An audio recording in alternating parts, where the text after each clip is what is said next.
નમસ્કાર દર્શક મિત્રો, @ગુજરાતમાં આપણું સ્વાગત છે. ગુજરાતનું આર્થિક હૃદય, ગુજરાતના તેજીથી ધસી આવતા વિકાસના શહેરોમાંનું એક સુરત કે જ્યાં લાખો લોકો દરરોજ મુસાફરી કરતા હોય છે, જ્યાંની BRTS જે ટેકનોલોજી, ઝડપ અને અનુશાસનના નવા માપદંડો બનાવતા હોય છે. શહેરના રસ્તાઓ પર આવી હજારો બસો દોડતી હોય છે.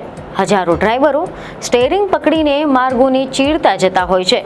પરંતુ આ બધામાં એક ખાલી પડેલો ખૂણો પણ હતો, મહિલા ડ્રાઈવરો વિના. ત્યાં વર્ષો સુધી એક પણ મહિલા ડ્રાઈવર ન હતી. પરંતુ હવે ગુજરાતના પરિવહન ઇતિહાસમાં શરૂ થઈ ગયો છે નવો અધ્યાય. ઇન્દોરથી એક મહિલા સુરત આવીને આનો ઇતિહાસ જ બદલી નાખ્યો હતો. સપનાઓથી ભરેલી, હિંમતથી ઓતપ્રોત 2 સંતાનોની માતા, જી હા, સિંગલ મધર, પરિવારની જવાબદારીથી ઝૂકેલા ખભા પરંતુ મન મક્કમ. સુરત BRTSના માર્ગો પર આજે દોડે છે એક નવી જ ઇતિહાસની રેખા. અને કારણ કે તેનું સ્ટેરિંગ પકડીને બેઠી છે નિશા શર્મા, જે 2 સંતાનોની માતા છે, સિંગલ મધર છે. પરંતુ તેમના સપનાઓ ક્યારે પણ સિંગલ નથી રહ્યા. અને બસ આ જ સિંગલ મધરે એ સાબિત કરી નાખ્યું છે કે ક્યારેક ઇતિહાસ પુસ્તકોથી નહીં પરંતુ સ્ટેરિંગ પકડીને પણ લખી શકાય છે. આ કહાની માત્ર એક મહિલાની નથી. આ કહાની છે એવી હિંમતની કે જેને સમાજે વારંવાર કહ્યું કે આ કામ મહિલાઓનું નથી. પરંતુ કોઈએ વિચાર પણ ન કર્યો હશે કે એક દિવસ એવો આવશે કે ઇન્દોરથી આવેલી સિંગલ મધર 2 બાળકોની આંખોમાંથી સપનાઓ ભરીને માત્ર એક નક્કર નિર્ણયથી ગુજરાતના પરિવહનના ઇતિહાસને જ બદલી નાખશે. સુરતના BRTS ટ્રેક પર આજે માત્ર બસ નહીં, એક ક્રાંતિ દોડે છે. અને એ ક્રાંતિનું સ્ટેરિંગ પકડીને બેઠી છે નિશા શર્મા, ગુજરાતની પ્રથમ મહિલા BRTS ડ્રાઈવર. મૂળ ઇન્દોરની રહેવાસી અને સિંગલ મધર નિશા શર્મા એ ગુજરાતના પ્રથમ મહિલા BRTS ડ્રાઈવર બની ગયા છે, જે એક મહત્વપૂર્ણ સિદ્ધિની સાથે મહિલા સશક્તિકરણની અનોખી ગાથા લખે છે. તેઓ 2 નાના બાળકોની માતા તરીકે તેઓ આખા પરિવારની જવાબદારી એકલા વહન કરે છે. મૂળ ઇન્દોરની, પરંતુ હિંમત એવી કે રાજ્યોની સરહદ પણ તેમની સામે નાનકડા લાગ્યા છે. નિશા ન માત્ર સ્ટેરિંગ પકડીને બસ ચલાવે છે, પરંતુ તેમણે સમાજની જૂની માન્યતાઓને 13.5 મીટર લાંબી બસ જેવો ઝાટકો આપ્યો છે. જી હા, એવા અહેવાલો સામે આવ્યા છે કે વર્ષ 2021માં હેવી વ્હીકલના લાયસન્સ મેળવીને તેમણે લગભગ 4.5 વર્ષનો અનુભવ પ્રાપ્ત કર્યો. તેમણે ઇન્દોરની BRTS પર લગભગ 13.5 મીટરની લંબાઈ ધરાવતી હેવી BRTS બસ પર સફળતાપૂર્વક ચલાવી નાખી હતી. સુરતમાં સિદ્ધિનું નવું અધ્યાય ત્યારે શરૂ થાય છે જ્યારે સુરત મ્યુનિસિપલ કોર્પોરેશન છેલ્લા 1 વર્ષથી દર 6 મહિને મહિલા ડ્રાઈવરોની જાહેરાત કરે છે. પરંતુ જોવા જેવી વાત એ હતી કે સમગ્ર ગુજરાતમાંથી એક પણ મહિલા આગળ આવી ન હતી. અને અંતે તંત્રએ અન્ય રાજ્યો તરફ નજર ફેરવી હતી અને ઇન્દોરમાંથી મળ્યા આ નિશા શર્મા.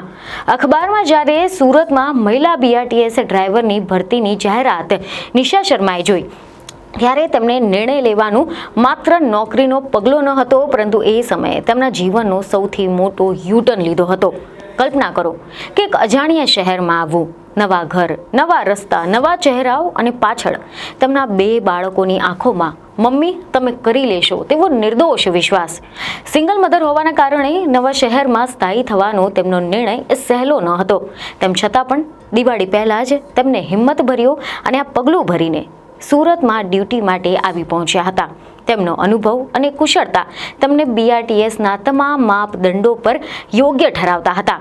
સુરત મહાનગરપાલિકા છેલ્લા 1 વર્ષથી દર 6 મહિને મહિલા ડ્રાઈવરો માટે જાહેરાત આપતું હતું. તેમ છતાં પણ ગુજરાતમાંથી એક પણ મહિલા ડ્રાઇવિંગ માટે આગળ આવી ન હતી. અને અંતે તંત્રએ અન્ય રાજ્યોમાં શોધ શરૂ કરી હતી અને તેમને ઇન્દોરથી પ્રથમ યોગ્ય મહિલા ડ્રાઈવર મળ્યા હતા, જે છે નિશા શર્મા. તેમની સાથે હાલ તેમના માત્ર 2 બાળકો અને તેમને માતાનું ઘર છે, જેઓ ઇન્દોરમાં રહે છે. 22,000 રૂપિયા તેમની પ્રાથમિક સેલેરી પર તેમને નોકરી સ્વીકારી છે. 22,000 પગાર, પરંતુ તેની કિંમત આ પગારમાં છુપાયેલું પ્રત્યેક દિવસનું વચન છે. અને એ વચન એ છે કે મારા બાળકોને હું એકલા જ ઉછેરીશ અને જીતીશ. જો કે હા, આવનાર સમયમાં સેલેરી વધારવાની સંભાવના તંત્ર દ્વારા વ્યક્ત કરવામાં આવી છે. તંત્રનું માનવું છે કે માત્ર પિંક બસ જ નહીં, પરંતુ સામાન્ય BRTS બસ પણ હવે મહિલા ડ્રાઈવરો સફળતાપૂર્વક ચલાવી શકે છે.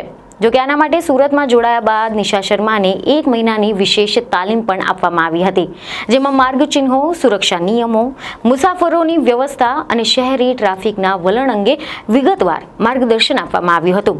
1 મહિનાની ટ્રેનિંગ, અગણિત પરીક્ષાઓ, સુરક્ષા, ટ્રાફિક, મુસાફરોની જવાબદારી, પરંતુ નિશાની આંખોમાં એક જ દ્રશ્ય, બાળકોનું ઉજ્જવળ ભવિષ્ય. અને પછી એ દિવસ આવી ગયો કે જ્યારે તાલીમ પૂર્ણ થઈ ગઈ અને સુરતના રસ્તાઓએ પહેલીવાર કહ્યું, વેલકમ મેડમ ડ્રાઈવર. જ્યારે આજે નિશા શર્માએ સ્ટેરિંગ પકડીને માત્ર બસ નહીં પરંતુ પોતાના સપનાઓને પણ આગળ ધપાવે છે. તે મુસાફરોને નહીં, એ આશાને આગળ લઈ જાય છે. તે રોડ પર એકલા નથી, તેમની સાથે ચાલે છે દરેક એ સ્ત્રીનો વિશ્વાસ કે જેને સમાજે ક્યારેક પણ કહ્યું હતું કે તમારી ક્ષમતા અહીંયા જ સુધી છે. પરંતુ આજે નિશા શર્મા પુરાવો આપે છે કે સ્ત્રીની મર્યાદા એ સમાજ કે સોસાયટી નક્કી નહીં કરે, તે જાતે જ નક્કી કરે છે. નિશા શર્મા એ માત્ર એક ડ્રાઈવર નહીં, એક યોદ્ધા, એક માતા, એક પ્રેરણા, એક ક્રાંતિનું બીજું નામ બની ગયા છે. અને આજે જ્યારે સુરતની બસ દોડે છે, એ માત્ર બસ નથી દોડતી, એક પરિવર્તન દોડે છે, એક હિંમત દોડે છે, એક સંદેશ દોડે છે કે મહિલાઓ કંઈક પણ કરી શકે છે. નિશા શર્માની કહાની એ માત્ર એમની કહાની નથી કે એક મહિલા બસ ચલાવે છે. નિશા શર્માની કહાની એ છે કે દ્રઢ ઈચ્છા શક્તિની સામે કોઈ પણ અવરોધ ટકી શકતો નથી. તે ઇન્દોરના છે, પરંતુ આજે સુરતના રસ્તાઓ તેમને ગર્વથી અમારી કહે છે. તે આજે એક બસ ચલાવે છે, પરંતુ તેમાં બેસેલા દરેક સ્ત્રી માટે તે આશાનું એન્જિન બની ગયા છે, સપનાઓનું સ્ટેરિંગ બની ગયા છે અને સશક્તિકરણની બ્રેક વગરની ગતિ બની ગયા છે.